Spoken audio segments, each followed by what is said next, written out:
we'll have Colleen Henn, Surfrider Foundation's Clean Water Coordinator. So we're always excited to have someone from National joining our webinars. And then we'll have Dan Amato, our Blue Water Task Force Coordinator for Oahu. And finally, Joachim Schneider, our Project Coordinator and 2020 Grau Fellow at VI. So without further ado, we will start the first presentation with Stu. All right, thank you, Elizabeth. Good to see you all. This is one of my favorite pictures that I like to show. This is in Waimanalo, and it just reminds people that a cesspool is like having a toilet on the beach. So that was a fun photo shoot that we did over there. And just to kind of go over the problem, most of you know, but we have more than 90,000 cesspools in Hawaii. They're unofficially could be as much as 100,000 or more. And these release about 53 million gallons a day into our groundwater. To put that into comparison, the worst sewage spill Hawaii's ever had was in 2006, and that was 48 million gallons that were spilled. And that closed all of Waikiki and shut down our beaches and made international headlines. So kind of after that, Surfrider really got active with water quality issues, and we helped pass Act 125, which mandates that all cesspools are converted by 2050. Now currently, we're converting about 150 a year.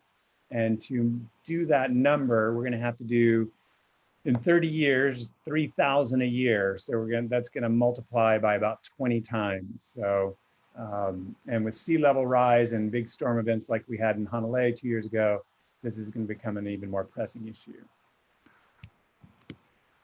So as you guys know, a cesspool is basically just a hole in the ground. It usually is kind of lined on the sides with bricks, and the septage can kind of go through there, but it's not really treated. And so it can go into our groundwater, and this poses direct environmental and health threats, and can get into the groundwater, and in some areas even affects our drinking water. So that's something we have to be super careful about. And so some of those health risks, the pathogens can increase the risk of gastroenteritis. I've had that. Hepatitis A, haven't had that. Conjunctivitis, salmonella, salmonellosis, say that 3 times fast, and cholera. One thing you might not know is that Hawaii has 4 times the rate of staph infections than the national average, and 2 times the rate of MRSA infections. And so, there are also kind of heavy metals and nutrients that are associated that can have public risk, health risk. Environmentally, the main thing we're concerned with is nutrient pollution.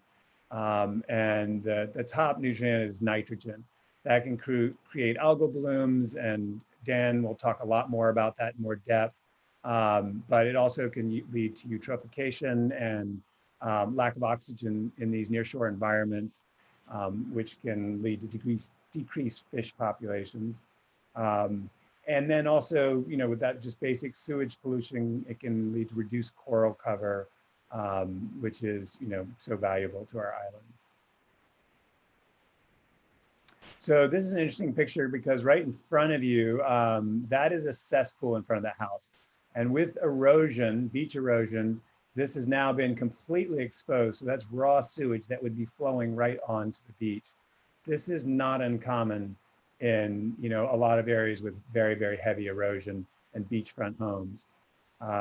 So our vision is to kind of help the state and the counties and homeowners in Hawaii manage the process of upgrading these cesspools, because of our mandate, and replace them with more affordable, efficient, and just better systems that are for the environment.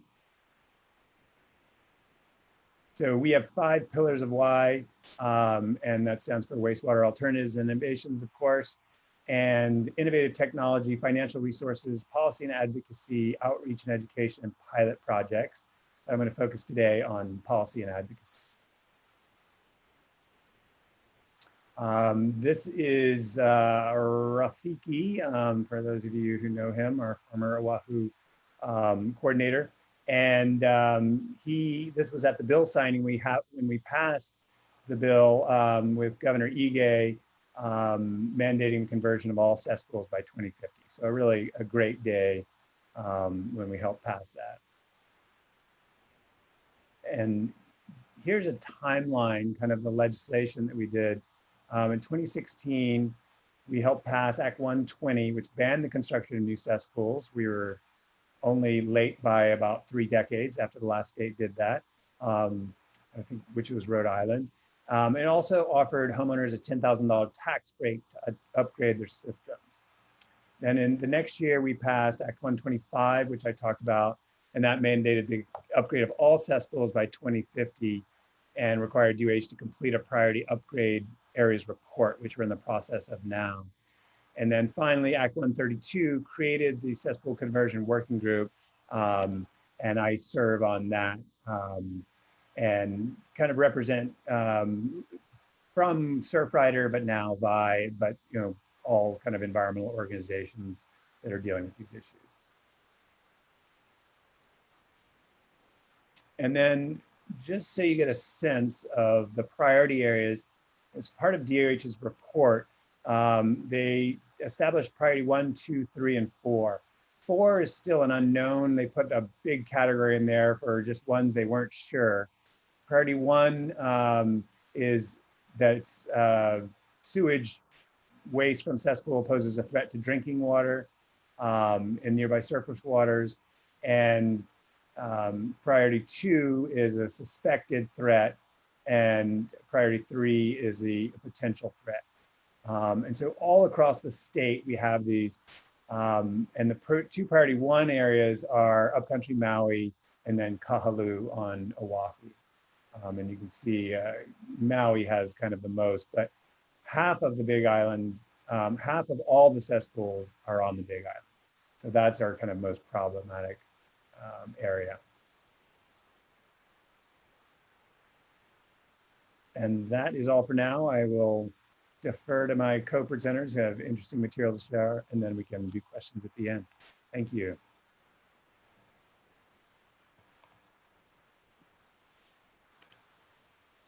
All right. Can everybody hear me? Yeah, awesome. Hi, everybody. My name is Colleen Henn. Can you actually go to the next slide, please? So we're here to talk about Blue Water Task Force. I am the Clean Water Coordinator for Surfrider Foundation. I help coordinate our Blue Water Task Force program, and I like to share this photo of myself as a water quality intern in Eastern Long Island. I was collecting a sample during a heavy rain. After receiving the results of said sample, I made the decision to forever wear boots thereafter. And this pond, this picture, is really where my water quality journey began, because you'd be surprised what our water quality really can be in some of the most seemingly pristine areas in the United States. So my job with Surfrider is to help carry out the Clean Water Initiative, which is it strives to protect water quality and reduce pollution so that it's safe for everybody to surf, swim, play, splash around, do whatever you love to do in the water. To meet this goal, Surfrider chapters build awareness of local pollution problems, and activists advocate for solutions in the community level to really protect our precious water resources. You can go to the next slide, please. Thank you. Unfortunately, there are many sources of pollution that impact our coastal waterways, stormwater and urban runoff being one of the worst. Stormwater urban runoff is the #1 source of beach closures and advisories in the United States. Basically, when rain, snowmelt, or even excess irrigation hits impermeable surfaces, all of that water runs downstream and picks up pollutants on its way, running into our surrounding waterways. And unfortunately, as Stu is just shedding light on, sewage reaches our coastal waterways way more frequently than we would like to admit. The type of wastewater system you have is obviously dependent on where you live, but sewage can reach the ocean through sewage spills, leaks, and misconnects. This is happening a lot over the country, across the country, especially in areas where the infrastructure is a little bit older. Sewage can reach the ocean through ocean outfalls, combined sewage overflows, and of course, septic systems and cesspools, which we are talking about today. They do not serve us as well as we would love. In localized areas, pets and wildlife can impact water quality conditions as well as agriculture. It's a really prominent issue in Hawaii. Crops are sprayed with pesticides and chemicals, and animal ag can cause fecal pollution to local waterways. And of course, there are the easy to point discharges. Those are the factories, power plants, desal plants that impact water quality as well. Thank you.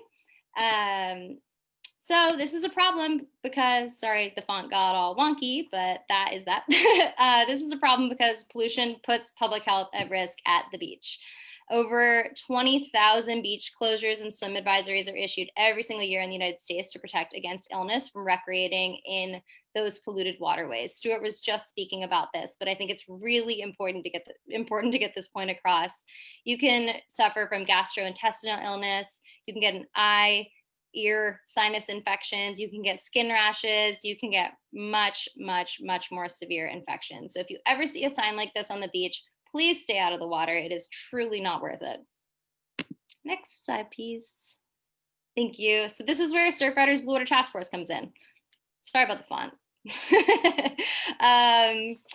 Blue Water Task Force is our national community-based science program in which Surfrider chapters empower everyday people, just like you and I, to go out and test our local waterways for pollution. We test for Enterococcus.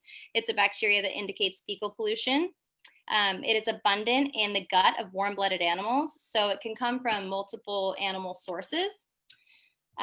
These programs are set up across the country to essentially augment the data that's provided by our local health agencies. So while your local health department might sample bathing beaches, which is basically anywhere that's lifeguarded, our Blue Water Task Force really seeks out to supplement that information. So you might have a beach that isn't necessarily lifeguarded, but you know it's a popular dive spot or a popular place where people, take their kids when they're teaching them how to swim or, paddleboarding, anything. We would go out and sample those beaches because we know they're important for recreation.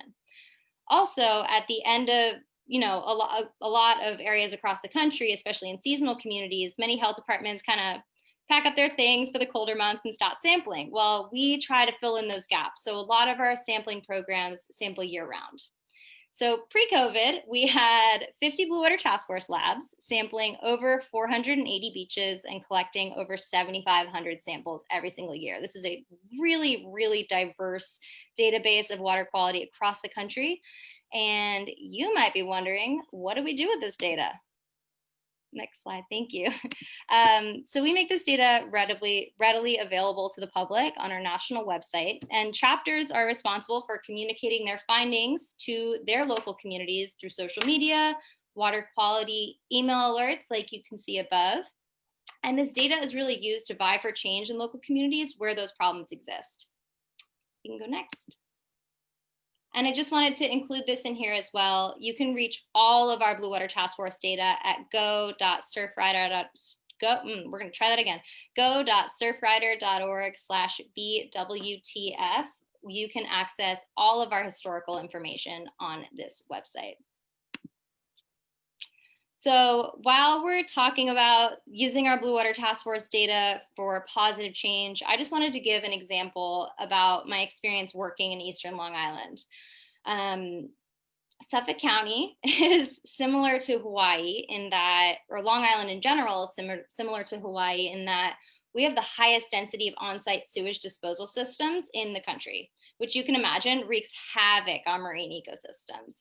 So this can be a huge threat to public health and can also lead to excess nutrients being input into the waterways. So you can see this map on the left. This is actually what like a typical sampling day looks like in some of our closed bodies of water. We see a lot of high bacteria because we are so impacted by these on-site wastewater systems that unfortunately don't really function.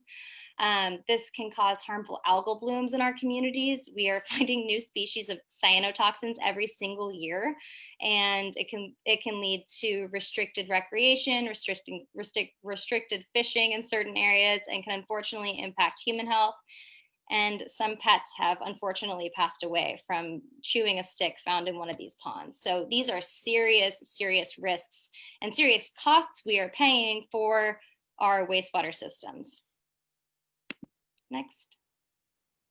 So since our livelihoods on Long Island are so dependent on our surrounding waterways for, food, lifestyle, tourism, all of that, there was so much pressure on our local electeds to find a solution. So Surfrider Eastern Long Island worked alongside a lot of other local groups to help push for these solutions presented here that would help improve the problem that we have with leaking septics and cesspools. So these are just two solutions that happen in Suffolk, and I just hope they encourage you all that solutions are possible and readily tangible. So in local municipalities in Long Island, we have this thing called a community preservation fund. It comes from a 2% tax on all real estate transfers.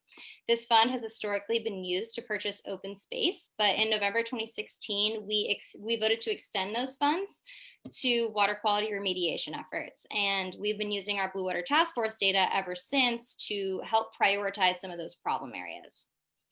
And then the second one is huge. We passed a countywide mandate to require any new construction to put in an innovative alternative septic system that reduces some of the nutrient issues we are experiencing as a result of our failing septics and cesspools. And on top of that, all failing cesspools are no longer allowed to be replaced with new cesspools, which in 2020 obviously is common sense, but it is still a huge win to have that on paper and on law.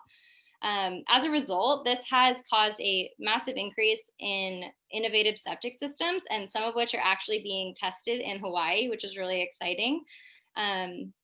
Yeah, and I just wanted to mention this because obviously solutions come in all different shapes and sizes, but this is an optimistic case study. We know it will improve and already has improved our water quality on Long Island over the next few years, or it already has, but we hope it will even increase over the next few years. So that is pretty much it. You can click next. If anyone wants to reach out, learn more about Blue Water Task Force, obviously you have a amazing army of people on the ground there, but I'm always here if anybody has any questions. Thank you.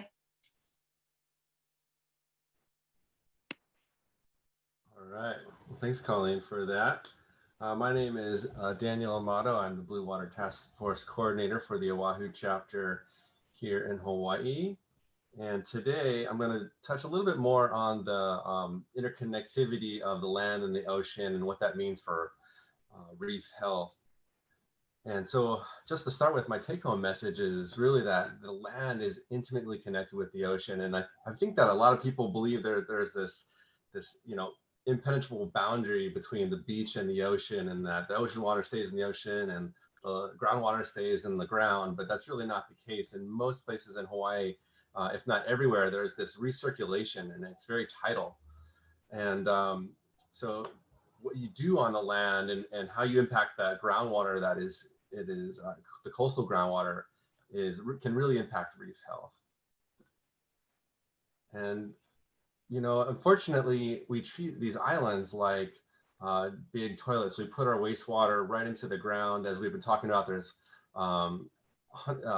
potentially over 100,000 cesspools in the state. There's injection wells that are basically large cesspools.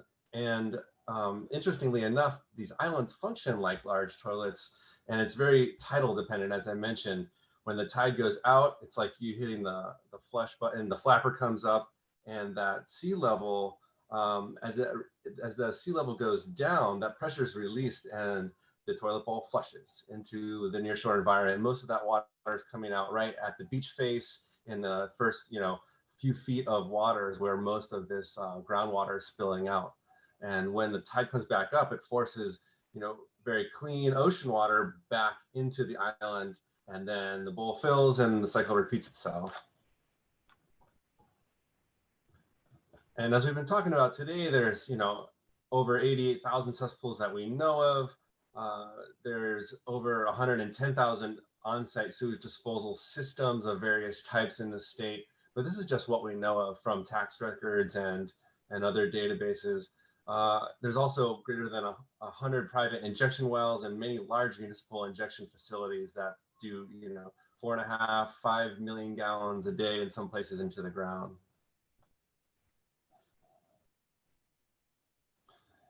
So something that people might not be very aware of is as I said, this kind of groundwater pathway for pollutant transport into the ocean. It's something I've been studying quite a bit at the University of Hawaii over the last 10 years and doing a lot of research on. But SGD, or submarine groundwater discharge, is essentially groundwater that is forced into the ocean. And again, this happens mostly at low tide. And this is an issue because groundwater, while naturally high in nitrogen compared to the ocean, when you add any sort of pollutant to that contains lots of nutrients, like wastewater from injection wells, from cesspools, or from fertilizer, and that groundwater flows into the ocean, which again, historically has very low nitrogen, it can really disturb the ecosystem. These habitats here in the islands, the nearshore environment has kind of, was created with very low nutrients. So the plants are used to a very low nutrient environment. So any addition to that can really stimulate growth and kind of throw off the natural balance of life and create algal blooms and other kind of coral diseases and things, which I'll talk about in a moment. So again, as this groundwater is flowing into the ocean, it brings with it a lot of nitrogen, and algae love nitrogen. It's like fertilizing the reef when you do this. And so we've seen in many places in the state over time where you add a lot of nitrogen to the ocean and you get these massive blooms of opportunistic algae. These are algae that grow faster and can tolerate more extremes in the environment than other species. And what that does is it leads to these kind of, pushes out the native species.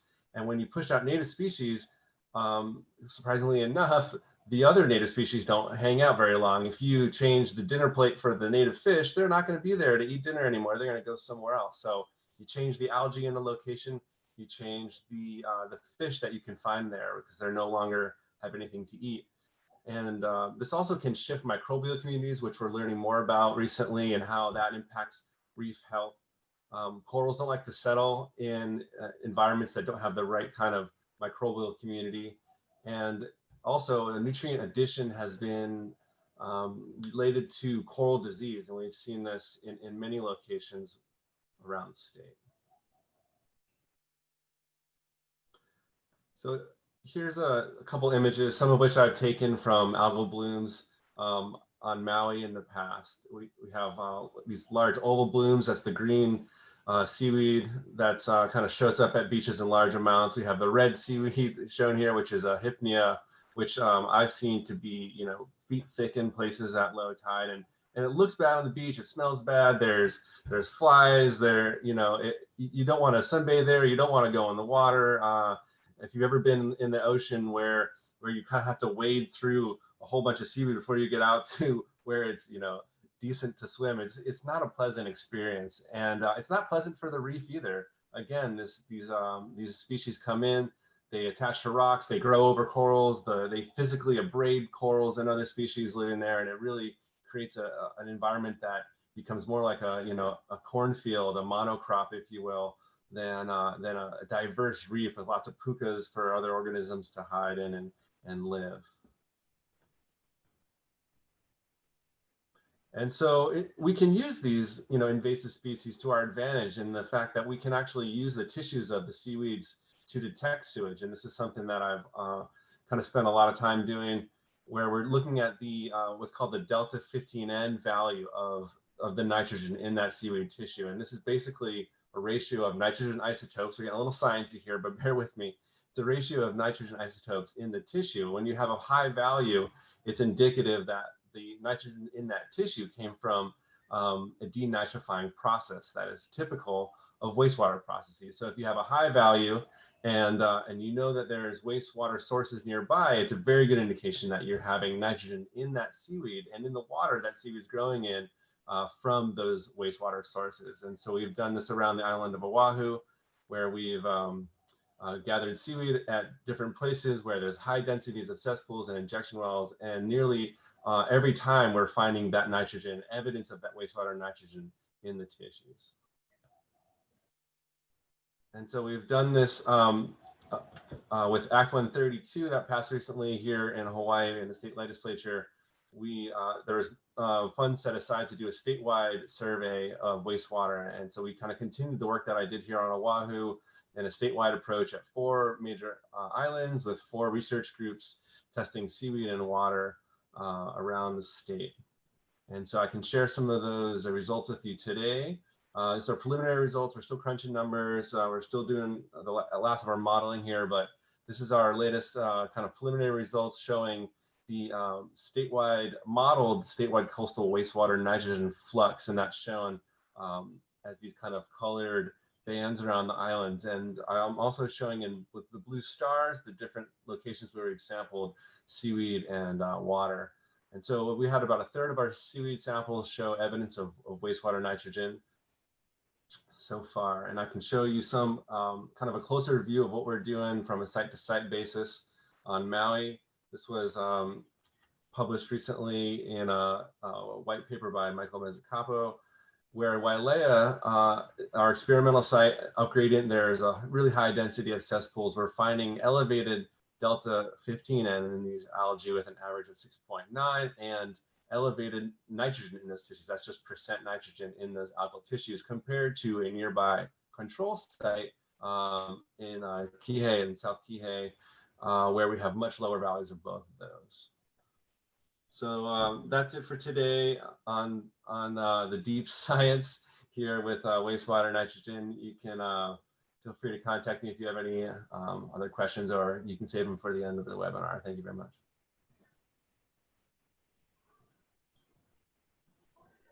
Yeah, great job to all my co-presenters, and thank you, Elizabeth, for putting this on. I'm going to be talking about individual wastewater systems that can be used to replace and upgrade these terrible cesspools that we just learned so much about. When we talk about individual wastewater systems, it's important that we distinguish between treatment and disposal. And while the treatment has units such as septic tanks, aerobic treatment units, or ATUs, or even sophisticated natural systems like constructed wetlands, when we look at disposal systems, we are talking about leach fields, seepage pits, or even evapotranspiration systems. And there are even some systems that combine both. They're mostly disposal systems, but they provide some levels of treatment, such as nitrogen removing biofilters or other alternative leach field technologies. But both of these require septic tanks for pre-treatment.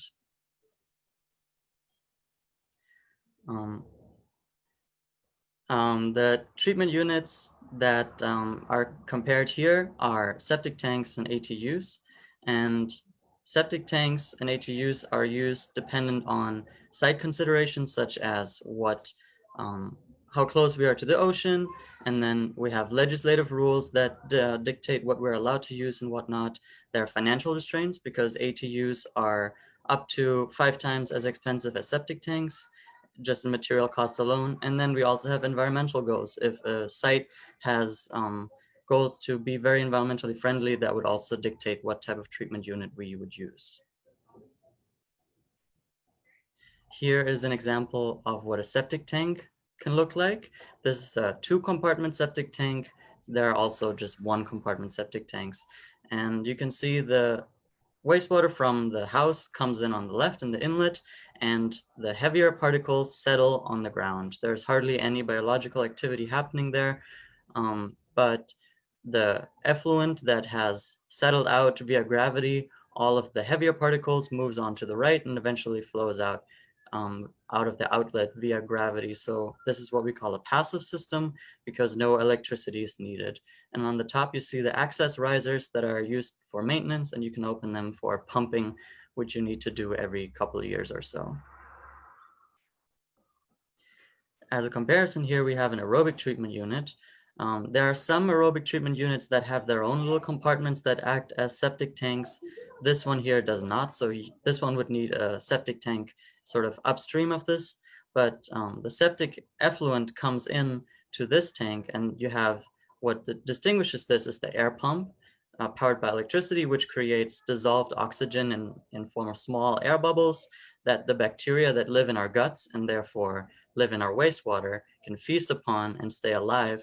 And these aerobic bacteria are great at breaking down the organics that are in the wastewater and then also sink to the ground. And then the clean or comparatively clean wastewater exits on the right at the outlet side and goes to the disposal system. Also, this one also needs to be pumped out every couple of years, the sludge that settles at the ground. That's why it also has an access riser. Here we can see the constructed wetland, which is a nature-based, more sophisticated system that can achieve as good, if not even better, effluent values that any aerobic treatment unit can. And so it can even be certified by the National Sanitation Foundation Standard 245, which denotes not only BOD and suspended solid reduction, but even nitrogen removals of over 50%. And I can say that this is right now on the up and coming, and unfortunately there are none that have been implemented as individual wastewater systems on the residential scale yet, but they're very much on the way, and we're hoping to have many in the ground by 2021. And this is also passive, so no electricity needed. Everything's, all the nutrients are reduced via nature, plants, and bacteria. Now, after we've covered all the treatment, or some of the most common treatment units, we can move on to the disposal. So now our cleaned or relatively clean wastewater has to be gotten rid of somehow. And one of those options, the most common option, is a leach field. And you can see here a photo. This leach field is of the older variety, perforated pipes. So all these white pipes you can see there have holes in the ground that the wastewater can drip out of and disperse through the ground. And actually the soil that's beneath this gravel that you can see there is what does most of the treatment, because the soil acts as a filter, and before the wastewater can reach any level of groundwater, the soil has filtered it successfully and cleaned it appropriately.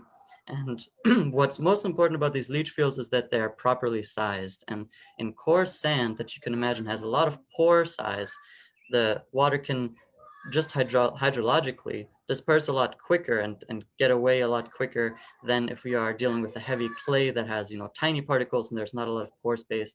So according to the Department of Health, which is the governing agency for these individual wastewater systems, according to their rules, a coarse sand requires approximately 70 square feet of leach field area per bedroom, and heavy clay can almost up to 5 times as much. So it's really important that these are properly sized and large enough to deal with all the water. Otherwise, you'll have a backed up toilet a couple of years down the line. And the maximum slope that we can design these for is 8% slope, because otherwise you cannot guarantee an even distribution of the wastewater across this leach field. And these can cost about $5 per square foot for material only, and then labor cost in Hawaii, it's relatively high. So this is unfortunately not a cheap system. An additional version of a disposal system can be a seepage pit. These are essentially just converted cesspools. So you put a septic tank between the house and the cesspool, and you call it a seepage pit, and it receives treated wastewater. These are used sort of as a last resort option, because we don't want to use these. They're a danger to groundwater, because oftentimes they're many dozens of feet deep, and we want to use leach fields as often as we can. And whenever we just don't have enough space for them, or if the slope of the property is too high, or there are other reasons, then we resort to using these seepage pits. But like I said, they're a last resort.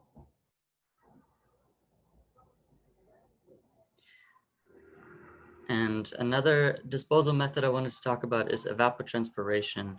You sometimes hear people talk about how it's zero discharge, meaning that ideally no wastewater that is disposed of via this method reaches the groundwater. It all gets uptaken by a combination of evaporation, so just the ground and the sun working together to evaporate the wastewater, and transpiration, so that's the component of the plants. Basically, the plant sweats out, takes up the water in the roots and sweats it out, which is a normal thing that plants do.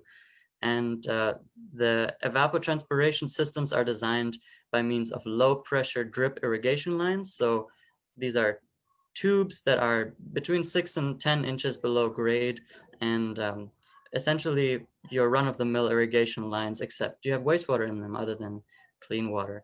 And the downside of these systems is that lots of space is needed because your only mechanism of getting rid of water is evapotranspiration. And any rain that comes down onto your property will reduce the capacity. So these are only usable and feasible really in dry areas such as the North Shore of Oahu or the west side. You won't see these on the windward side. And these are also sort of a last resort because of the area that they need. And you can't really plant anything other than grass on top of them because any other roots will destroy these tubes. And yeah, these are used most of the time when the Department of Health requires it, and not any other time just because of these downsides. And the last technology is one of these combination systems that I wanted to touch on. You can see on the picture, it looks a little bit like a leach field, except it has a layer of sand and a layer of sand wood chip mixture below it. And what those layers do is the sand layer acts as a nitrifying layer, and the sand wood chip mixture layer acts as a denitrifying layer. So that means we can, in a passive system without the use of electricity, remove nitrogen in a large amount. And that is fantastic because all these moving parts that you would have in an aerobic treatment unit are not here. There's nothing that can break all that easily. And this system that Colleen had a little bit touched on before comes from the state of New York, and specifically Stony Brook University, that put forth this goal of 10-10-30, which means they want to achieve an effluent under 10 milligrams per liter in total nitrogen for less than $10,000 and the system to last 30 years. And you can imagine the hardest part, especially in Hawaii, is this cost of less than $10,000, because even just the installation of a septic tank can sometimes topple that goal, and we haven't even touched on the leach field. But that is something we're working on. We're looking at financing options at, when I say we, I mean VI, and we're very optimistic that we can make this happen and maybe get closer to that magic number of $10,000.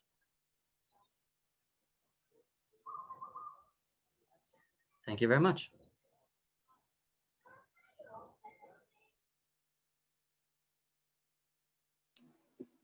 All right, thank you guys so much. Those were great presentations and so informative. Does anyone have any questions? Yeah, I was wondering if there are any beaches that have like that are main kind of like don't go to for high bacteria. Like, do we know anyone that are like consistently high bacteria every time you test them around the island? Dan, you want to take that question? You're on mute. Sorry. We're talking about Oahu, is that right? Yeah, Oahu. Yeah, there's definitely two particular places that I almost every time find very high bacterial counts over the DOH threshold of 130. And that's our site at Kahaluu. That's the boat ramp near the hygienic store there, which is widely used by the public, and yet I mean, you see people fishing off the bridge, but yeah, I would probably stay out of there. There's, you know, DOH is aware of the issue. There's been a lot of efforts trying to figure out what's going on there. The other spot is a surf break called Chocolates, and it's appropriately named Chocolates because it's usually always brown, and that's right where the kind of the bridge at Haleiwa is, adjacent to the harbor. It spills out there at the beach park, and another kind of popular area for recreation, right behind Surf and Sea. So that's another spot that we, you know, we rarely get a value that is, you know, giving us a clean signal. So those are two spots that are definitely on my radar. But if you're interested, go to our Blue Water Task Force results and click on sites of places that you're interested in, and you can actually see graphs of all of our data pop up, and there's threshold value lines, and it's our new results website is super user friendly to see data at kind of historical data. So that's where I would point you if you want more information. That's great. Do you guys ever put signage up after you've tested it to say like high bacteria, low bacteria?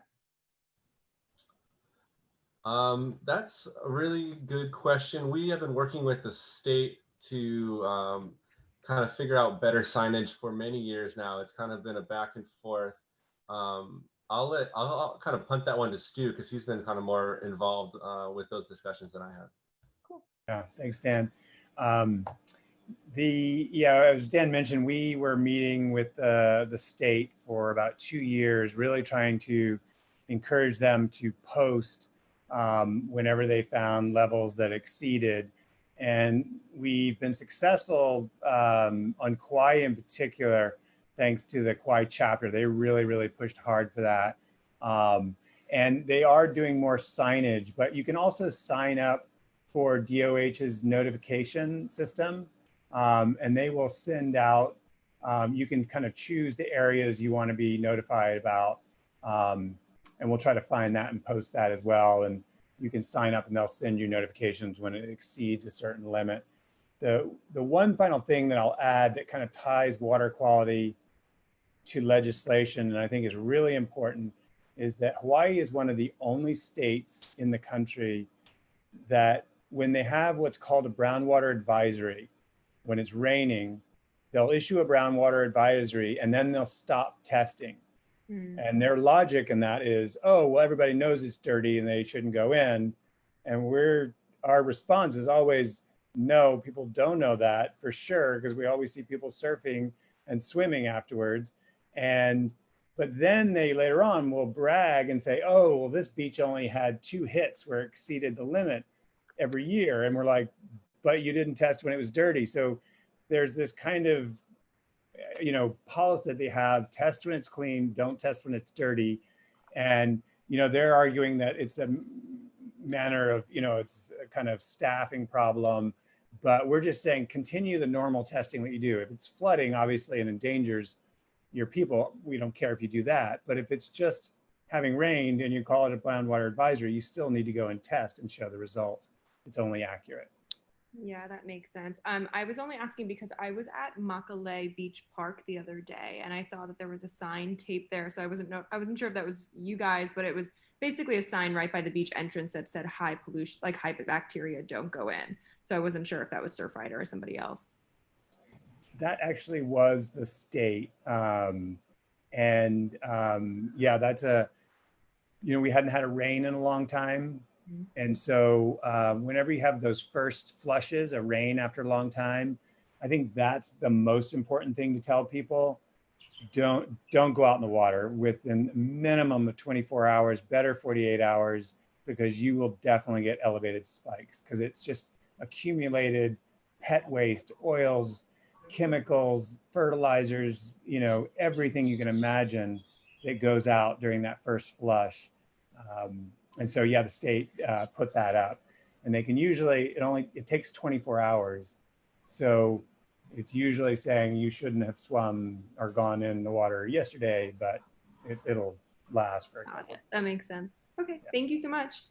Yeah, and I just want to add that we saw that with our Blue Water Task Force here on Oahu 2 weeks ago when we did our sampling event. We were basically 24 hours after one of those kind of first flushes where it had been dry for nearly 2 months here on the island. And there was a rain event that lasted a lot. I think it was Saturday night or Friday night into Saturday. And then on Sunday we tested, and nearly 3/4 of our sites came in over the 130 threshold. So we were able to detect that at sites that normally are relatively clean, had high bacteria after this flush event. Got it. Yeah, that makes a lot of sense. Okay. Thanks. Oh, actually, sorry, I do have one more question. Were there any other states that you guys have some like good learnings from that have like figured out how to kind of figure out the cesspool situation and how they like any insights and learnings from specific states that have done, really good on this?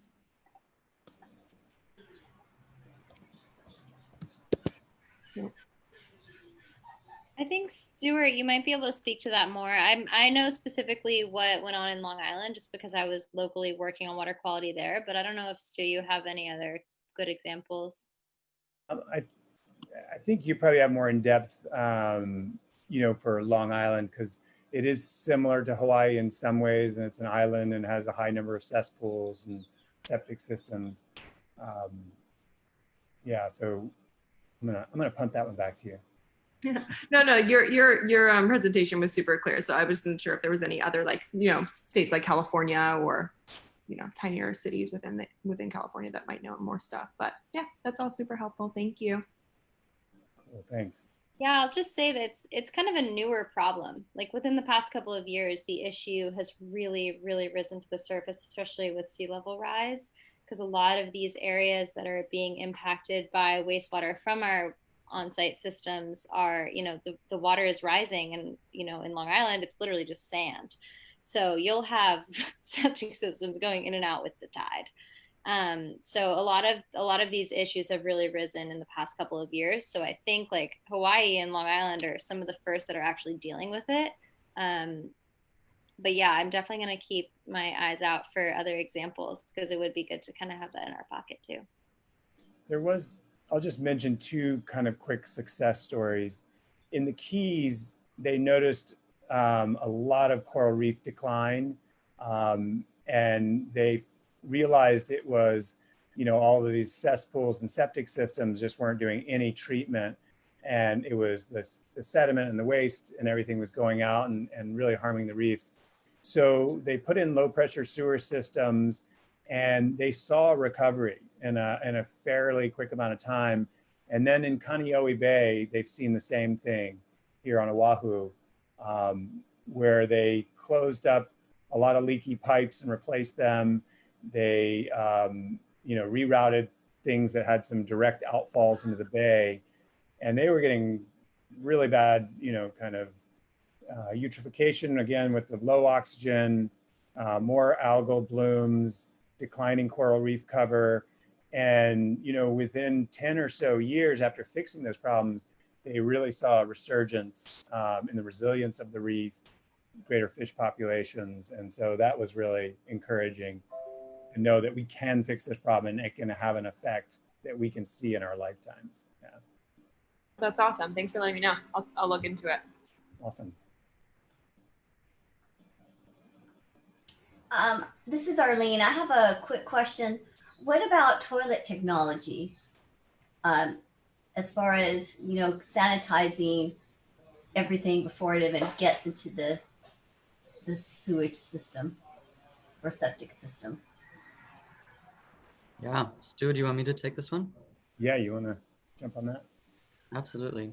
So thank you for your question.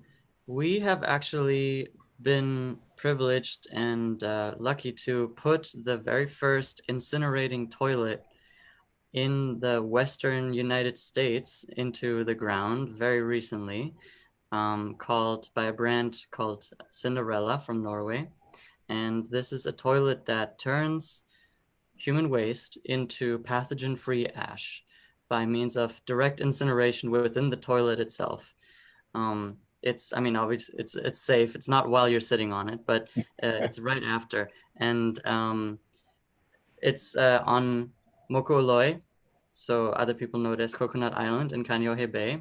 And we're about to plaster the internet with news articles about it. I think the folks at HIMB are writing an article, Stuart's writing an article, and social media is about to be blasted. So make yourself open to learn a lot about it very soon. But we're very proud, and we're trying to put more of these toilets to farms on this island and possibly other NGOs. So that is one way to reduce toilet effluent right at the source. And we're open for anything else. If you have a lead, we're always glad to learn about new technologies.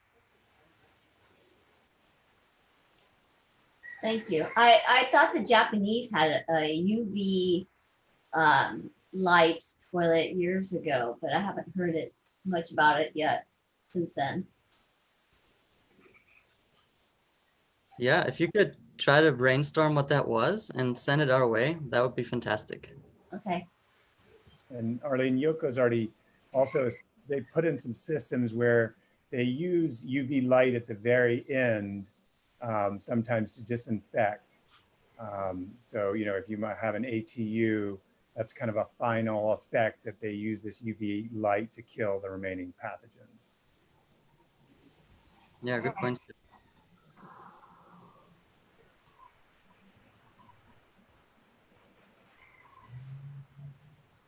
Great. Any other questions?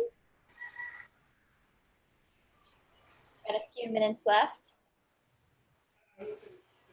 Come on, peeps, you gotta have questions. I know not everyone at once. Well, I guess I have another question. There's been a lot of talk right now, of course, about sea level change and the climate initiative that we have here on Hawaii. And what seems to me to be the case is we have this committee, and is there an overview? I mean, how is all this related to each other so that it becomes a one big solving community? It just seems fragmented right now, I guess. I can assure you and maybe make you feel a little bit more optimistic about it. There's a very talented UH Sea Grant College outreach specialist. Her name is Shelley Habel, and she is very good at not only researching sea level rise, but putting that research to work and spreading the word about how it will affect the wastewater and water business and infrastructure in Hawaii. And so once we figure out the perfect way to collaborate with her, there's already lots of collaborations going on.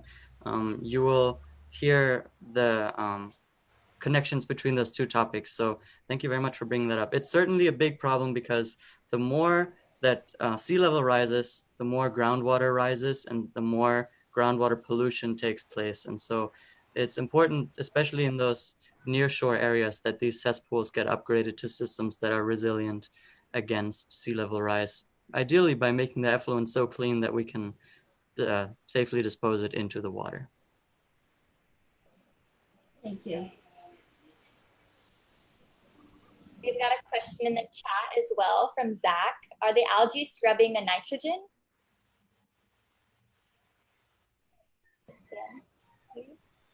I guess I'll take that one because I like algae. But are they scrubbing the nitrogen on the reef? Yeah, you know, on some level they are, and that's why they're so successful. That's why they become potentially a problem, because they do have the ability to rapidly take up and store nitrogen in their tissues. And so yes, in a sense they are reducing the nitrogen load on the reef, but in the process they in themselves become the problem. And so a while back I came up with this kind of design for a wastewater plant that actually used algae to scrub nitrogen, and then the algae were fermented into methane for energy. It was this kind of package plan idea that didn't go anywhere but my computer. But it's an interesting concept that they have that ability, and we could utilize that in the future in some sort of innovative wetland kind of technology of sorts that Yoko was talking about. And I want to leave you with this one saying that kind of has always stuck with me through all these kind of wastewater conferences and stuff, and that there's no waste water, there's just water that's wasted. I like it. Brilliant. Another wise saying is never trust a cesspool because they're full of crap. We've got another chat question. What's the cost of putting in these new systems? Which one is the best output for the least money or effort? Ooh, that's a great question. I would say I can definitely tell you the worst, quote unquote, one, the worst one that you can go with the minimum upgrade, essentially the smallest leap, clearing the hurdle by just a fraction of an inch, is a septic system. So whenever you hear septic systems are enough, that is not the answer. The answer itself is very site specific, but I would say in a lot of cases, if you can go with an aerobic treatment unit, that is already a big leap over what a septic system can do. However, these are not the cheapest. So the system that I mentioned in the very end, the one it's a septic tank, and then it has this nitrogen reducing biofilter, that might be the solution for a lot of these, many tens of thousands of cesspools in the state, if we can get this on the ground, because it's passive, so it's cheaper, doesn't require so much maintenance. Wood chips and sand, we have plenty over here if you look around. And leach fields are it's not rocket science, so anybody with a license can install them. So I think that might be the one that we end up going with for a lot of these, because it's sort of the best of all worlds.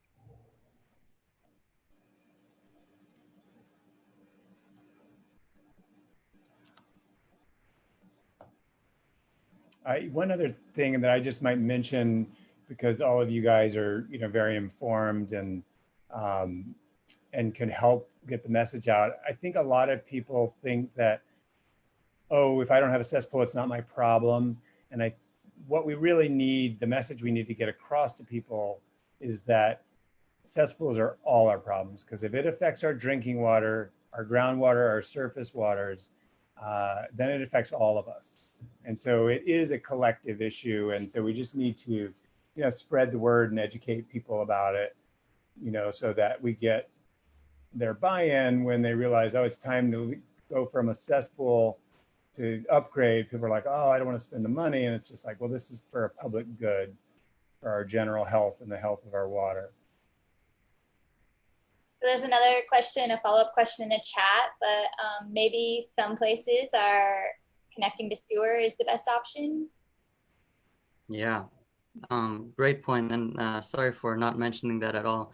The fact that I didn't mention it at all sort of shows a little bit of the disappointment that many of us feel in the lack of municipal sewer availability on this island, and especially on the neighbor islands. So when we talk about these individual wastewater systems, these decentralized systems, they're always only seen as a temporary solution. So as soon as sewer becomes available in any area, it would be ideal for everybody, no matter if they're on a cesspool or in an individual wastewater system, to connect to it. All cesspools are eventually forced to connect to it. If you have an individual wastewater system, you're not forced because you already did upgrade.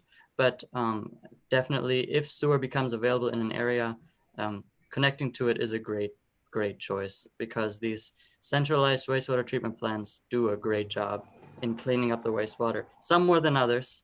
But yeah, I would say connecting to the sewer wherever possible is recommended, because that's eventually the final solution.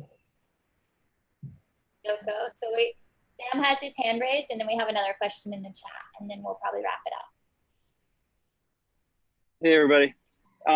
Yeah, my name's Sam. I engineer septic systems over on the North Shore of Kauai. We also do work out in Suffolk County in New York too. So it's interesting to hear from Colleen. But I think that the big difference here, and why we're kind of in the dark ages here, is the cesspools, and upgrading to even a gravity fed septic system is such a big jump for everybody, where in other parts of the United States, like out on Long Island, is they're already going from a septic system to a IA system or an aerobic system. So we're in such a need for this here. And like Stuart was saying, with the amount of cesspools that we're actually still on here. So I think it's educating everybody. If someone's mowing, my next door neighbor's mowing here. But educating everybody on really the need of that is great. And so thanks for your guys' hard work on this. Thanks, Sam. Thanks, Sam. Yeah, so I saw, Stuart, you started answering the question, but I'll just repeat it again. How much do the incineration toilets cost, and will the state offer incentives to convert? Yeah, so that's a great question. Right now, they're about $5,000 with shipping and supplies. And basically, you can put it wherever you would put a normal toilet. It's a waterless toilet, so you could just cut off the plumbing. Or if you had a house where you just didn't have the infrastructure and you couldn't do the plumbing, and that's, you know, a lot of money just to put that. You could put it in and put it its own little water closet. But we're also looking at, you know, as them as replacements for, you know, things in teeny homes or in disaster zones or on farms, as Yoko was saying, so that, you know, they're much cheaper and cleaner than porta potties, because, you know, those might be $150 a month to rent, but sometimes they're as much as $100 a week to pump. And as everyone knows, they're not the most pleasant experiences. And these Cinderella toilets are just very clean and efficient. And in Europe, they're using them because of COVID. They're 100% pathogen free. And we know that the coronavirus can travel through wastewater and is actually used as an indicator to trace how many people might be infected in the area. So there are also a lot of sanitary reasons why they're important to have. Great, thanks everyone. We're just over 6 o'clock, so we'll wrap it up. But I really appreciate you all being here and a great discussion that we've had. Good question. Thank you all. Have a great day. Thank you. Guys, Thank aloha. you. Thanks for joining. Thanks, guys. Good stuff.